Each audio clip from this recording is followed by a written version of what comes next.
오늘 본문의 말씀을 중심으로 경건하지 않음과 불의라는 제목으로 말씀의 은혜를 나누겠습니다. 한 남자가 의사를 찾아와서 자신의 몸이 어디 아프다라고 설명을 했어요. 이 남자의 설명에 의하면 아프지 않은 곳이 없었습니다. 남자가 말합니다. 하루아침에 온몸이 병든 것 같습니다. 무릎을 만지면 무릎이 아프고 배를 누르면 배가 아픕니다. 전에는 한 번도 이런 적이 없었습니다. 제가 혹시 죽을 병에 걸렸나요? 왜 이러한 일이 생기는지 도무지 알 수가 없습니다.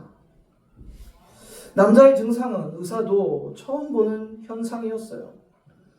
의사는 일단 남자가 아프다고 하는 부위마다 검사를 해보고 사진도 찍어보고 여러 가지 검사를 마친 이후에 남자를 진찰실로 다시 불렀어요. 몸에는 아무런 이상이 없습니다. 그런데 왜 만지는 곳마다 아픈지는 알 것 같습니다. 어떻게 그런 일이 가능하냐고 남자가 물었죠.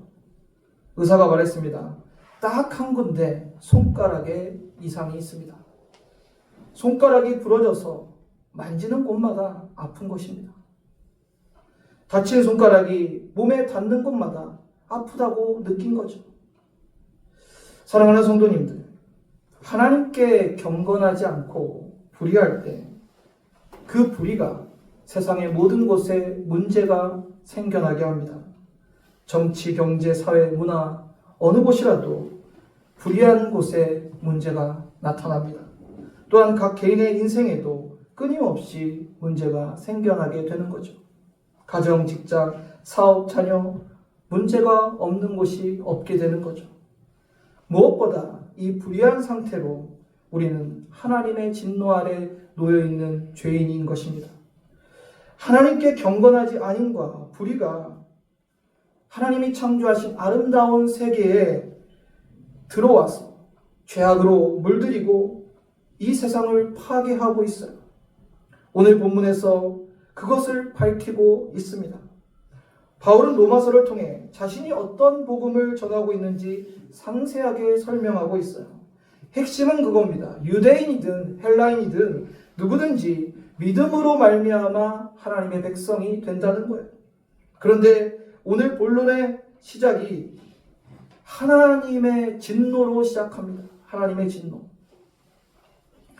분명 바울이 전하는 복음, 유대인이나 헬라인이나 차별 없이 임하는 모든 믿는 자에게 구원을 주시는 하나님의 능력이에요. 그런데 바울은 왜 하나님의 진노를 먼저 말하고 있을까요? 여러분, 예수님을 믿는데 중요한 원리가 하나 있어요.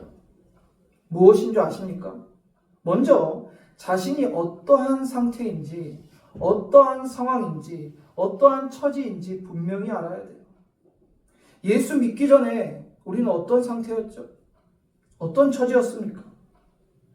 우리 18절 함께 읽어보겠습니다. 본문 18절입니다. 시작. 하나님의 진노가 불의로 진리를 막는 사람들의 모든 경건하지 않음과 불의에 대하여 하늘로부터 나타나나니.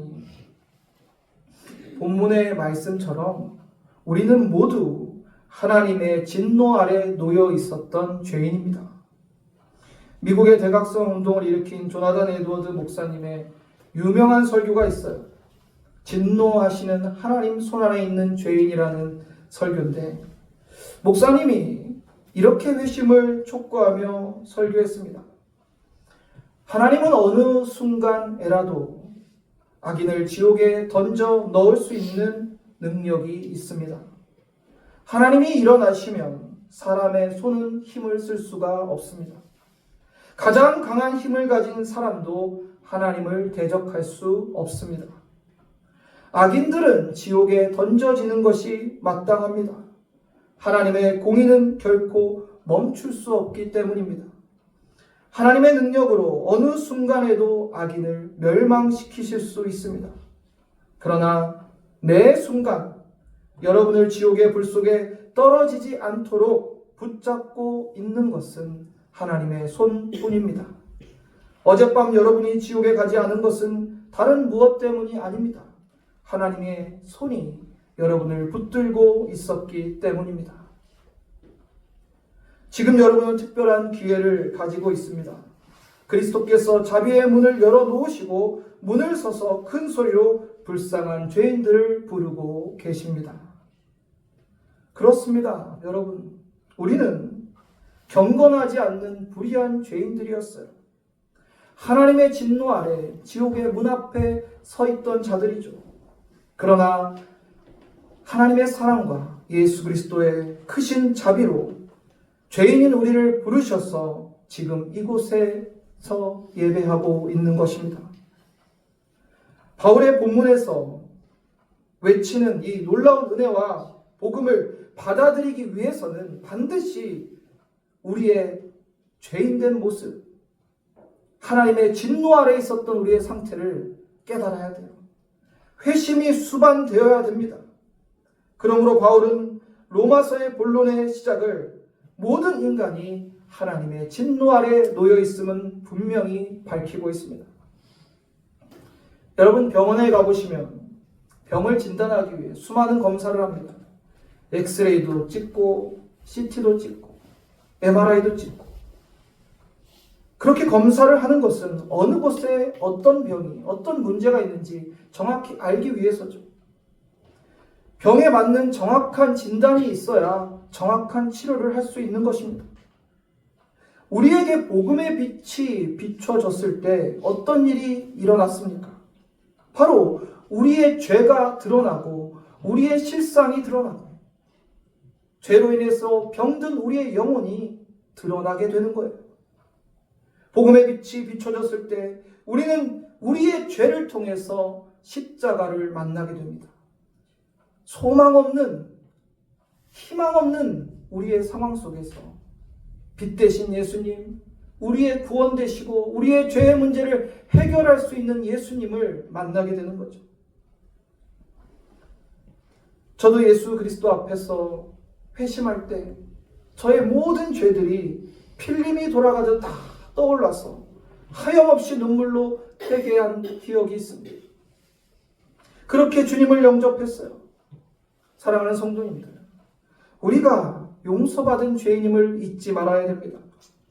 본문에서 말씀하는 경건하지 않음과 불의가 바로 우리의 속성이었고, 또 지금 예수를 믿지 않는 모든 사람들의 속성이에요. 지금도 수많은 사람들은 하나님의 진노 아래에 놓여 있어요. 그들은 매일매일 지옥의 문 앞으로 다가가고 있습니다. 그들을 누가 건져낼 수 있겠습니까? 하나님의 손밖에 없어요. 그들이 예수 그리스도를 믿고 하나님의 손을 붙잡지 않는 이상 누구도 그 진노에서 자유로울 수가 없습니다. 우리도 매일 예수 그리스도의 십자가의 보혈로 우리 자신을 다시 한번 씻어내야 돼요. 성령의 능력으로 우리의 육적인 이 불의함과 죄를 이겨내야 됩니다. 우리가 하나님의 진노 아래 있었음과 또 복음에는 반드시 회개가 수반되어야 함을 깨닫고 예수 믿고 구원받은 우리, 이제는 세상 가운데 경건하지 못함과 불의함을 버리고 늘 주님의 보혈로 씻음을 받아 하나님 앞에 정결한 성도의 모습으로 살아가시기를 주님의 이름으로 축원합니다. 본문은 이어서 경건하지 않음과 불의에 대해서 구체적으로 밝힙니다. 이 경건하지 않음, 예수를 믿는 자나 믿지 않는 자나 누구라도 하나님께서 가장 증오하시는 모습이에요. 본문 19절, 20절을 보시겠습니다. 함께 읽어보겠습니다. 이는 하나님을 알만한 것이 그들 속에 보입니다. 하나님께서 이를 그들에게 보이셨느니라. 창세로부터 그의 보이지 않는 것들, 곧 그의 영원하신 능력과 진성이 그가 만드신 만물에 분명히 보여 알려졌나니 그러므로 그들이 핑계하지 못할지니라. 21절 읽겠습니다. 하나님을 알되 하나님을 영화롭게도 아니하며 감사하지도 아니하고 오히려 그 생각이 허망하여지며 미련한 마음이 어두워졌나니. 아멘. 바울은 하나님께서 분명히 하나님을 알만한 것들을 우리 속에 보여주셨다고 말씀하십니다. 몰라서 그랬다라고 핑계할 수 없게끔 하나님을 계시하셨다는 거죠. 영화를 보면 그 감독이 어떠한 생각으로 어떠한 메시지를 가지고 영화를 만든지 우리가 추측이 되잖아요. 또 음악을 들으면 그 작곡가를 느낄 수 있는 것입니다. 이처럼 피조 세상과 피조물을 보면 창조주가 알게 되는 거예요. 창조주가 드러나게 되는 것입니다. 이 모든 세상과 사람을 하나님께서 창조하셨습니다. 그래서 창조주의 숨결이 피조 세계와 우리 가운데 다 드러나 있는 거예요.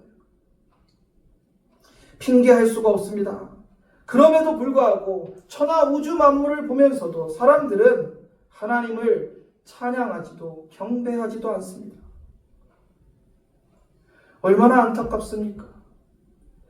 본문 23절에 썩어지지 아니하는 하나님의 영광을 썩어질 사람과 새와 짐승과 기어다니는 동물 모양의 우상으로 바꾸었느니라. 하나님을 경배하지도 않고 예배하지도 않고 찬양하지도 않는 것도 모자라서 도리어 우상을 만들고 그것을 숭배하는 것이 이 세상의 모습이에요. 창조주 하나님이 계신데 썩어버릴 사람이나 동물의 모양을 하나님 자리에 놓고 숭배합니다. 그뿐 아닙니다. 돈과 명예, 성공이라는 우상을 만들고 얼마나 숭배하고 있습니까? 죄에 빠져 있는 거죠. 우상 숭배의 죄는 하나님이 가장 증오하는 죄입니다. 우리는 오직 창조주 하나님만 경배하고 찬양하며 예배하는 저와 여러분 되기를 소망합니다. 이제 본문 24절, 25절 함께 보시겠습니다. 그러므로 하나님께서 그들의 마음의 정욕대로 더러움에 내버려 두사 그들의 몸을 서로 욕되게 하게 하셨으니 이는 그들이 하나님의 진리를 거짓 것으로 받고 피조물을 조물주보다 더 경배하고 섬기며 주는 곧 영원히 찬송하실 이시로다. 아멘. 바울은 하나님의 진노 아래에 있는 인간들의 실상을 밝힙니다. 하나님은 그들의 더러움, 그들의 불의, 경건하지 못한 그대로 놔두신다고 해요. 하나님의 진리를 거짓으로 바꾸고 피조물을 창조주보다 더 경배하는 자들에게 이제 남은 것은 멸망뿐입니다. 여러분, 창조주는 창조주의 자리에 계셔야 되고 피조물은 피조물의 자리에 있어야 됩니다. 주인이 주인의 자리에 있어야 되는 거죠. 그런데 세상이 어떻게 돌아가고 있습니까? 창조주의 자리에 피조물이 앉아서 자신이 주인인 양 행사하고 있습니다. 하나님께서 그것을 그저 두고만 보고 계시겠습니까? 반드시 심판과 멸망의 날이 올 것입니다. 여러분, 우리가 진노 아래에 있었던 죄인이었던 것 같이 예수를 믿지 않은 저 수많은 세상 사람들도 똑같은 상태입니다. 언제 어느 때 하나님의 진노에 떨어져 버릴지, 그 지옥의 문에 들어갈지는 하나님이 아시겠지만 그들에게는 오직 예수 그리스도 외에 소망이 없습니다. 여러분, 죄를 지었을 때 마음에 찔림이 있는 것이 정말 큰 은혜예요. 정말 큰 은혜예요. 예수님을 깊이 알아가면 알아갈수록 하나님께 더욱 기도하며 교제할수록 거룩하신 하나님의 그 빛이 우리를 비추사 우리의 아주 작은 죄도 드러나게 되는 거예요. 그래서 내가 죄에 무감각하다면 내가 예수님께 멀어져 있다는 것을 기억하셔야 돼요. 사랑하는 성도님들, 회개 없는 구원은 없습니다. 우리 안에 복음이 있다면 우리 스스로 불의한 것, 경건하지 못한 것이 우리의 삶에 나타날 때마다 예수의 보혈에 의지하여 돌이켜 회개해야 될 줄로 믿습니다. 주님 나라 가는 그날까지, 주님이 우리를 영접하러 오시는 그날까지 오직 주님만을 사랑하며 주님만을 섬기며 주님께 흠없는 순결한 신부로 살아가고 믿음 지키는 저와 여러분 되기를 주님의 이름으로 축원합니다.